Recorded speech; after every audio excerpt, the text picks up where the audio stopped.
Ok, donc là, nous avons déjà la vidéo pour le guide sur comment remplir votre CV.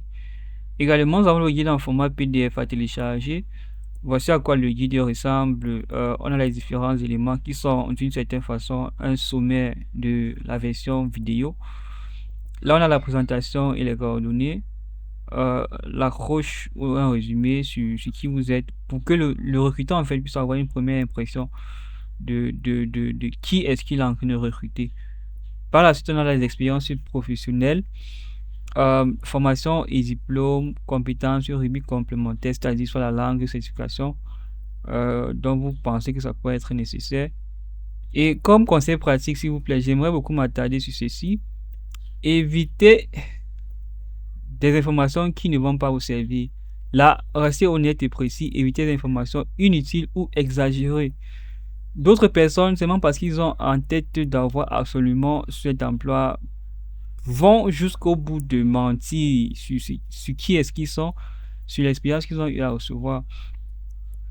Naturellement, en fait, ces choses-là vont vous rattraper avec le temps. Si on arrive à vous recruter, c'est qui est sûr on vous est recruté à la base de ces informations. Imaginez le cas où vous êtes recruté, vous avez dit clairement dans votre CV que vous savez coder, et après recrutement, on se rend compte que vous ne savez pas coder. Cela va vraiment euh, euh, Cela va vraiment détruire votre image. Donc, s'il vous plaît, soyez honnête, restez précis. Euh, Également, il y a d'autres éléments dont vous allez visiter. Relisez attentivement pour éviter les fautes d'orthographe et autres. Très important. Donc, voici à quoi ressemble le guide en fait sur le format PDF. Donc, ça sera intégré dans le document. Vous pouvez facilement avoir accès. Par la suite, nous allons continuer avec les listes des choses à ne pas insérer dans le CV. Comme première chose sont des données confidentielles ou sensibles. Là, j'ai fait allusion au numéro de sécurité sociale, numéro de carte d'identité ou passeport, adresse complète. Généralement, la ville suffit, la ville est également suffisante. On a aussi des informations bancaires. Ce n'est pas nécessaire de le mettre dans votre CV. Comme deuxième point, expérience non pertinente. Les jobs sans rapport avec le poste visé, je vois ceci très souvent. Je suis en train de postuler pour, je ne sais pas, pour être médecin quelque part. Et bizarrement, des détails comme quoi j'étais vendeur figurent en fait dans le CV. Ceci n'est pas une bonne chose à faire. Évitez en fait ces jobs-là, ces détails-là qui n'ont rien à voir avec le poste dans lequel vous êtes en train de postuler. Par la suite, des stages ou des expériences trop anciennes. Euh, Imaginons le cas, je suis en 2026, en train de postuler pour quelque chose, un emploi, et j'intègre en fait des expériences de 2010 ou bien de 2009 ou bien de 2008. Bon, généralement, ce qui est conseillé, c'est de mettre des expériences qui sont d'actualité. Comme point 3, détails négatifs ou superflus. Peut-être les raisons sur lesquelles vous êtes parti de votre ancien travail, attente de salaire, référence, mention de licence ou d'échec. Ces informations ne sont pas nécessaires, sauf si elles sont demandées.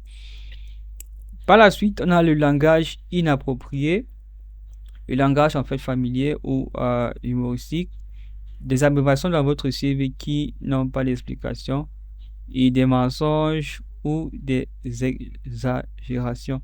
Comme je l'ai fait mentionner dans le guide, restez honnête et précis, évitez les informations inutiles et exagérées. Cela va vous sauver dans le futur, croyez-moi. Comme autre élément, comme les loisirs trop personnels ou controversés, là je fais allusion aux éléments comme la politique ou encore la religion, qui est parfois des sujets, je vais dire quoi, très très délicats. Donc très souvent, il faudrait éviter cela.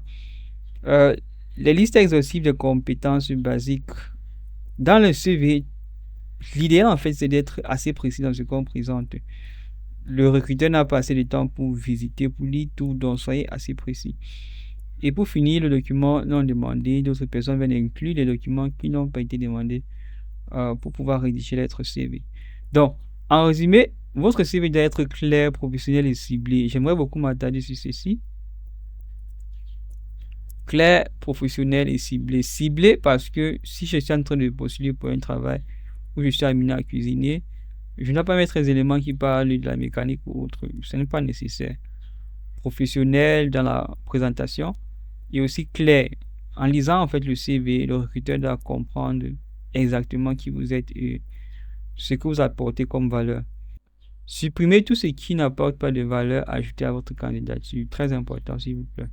Dernier élément, c'est ceci. Et j'ai voulu préciser, sauf sur exigence en fait.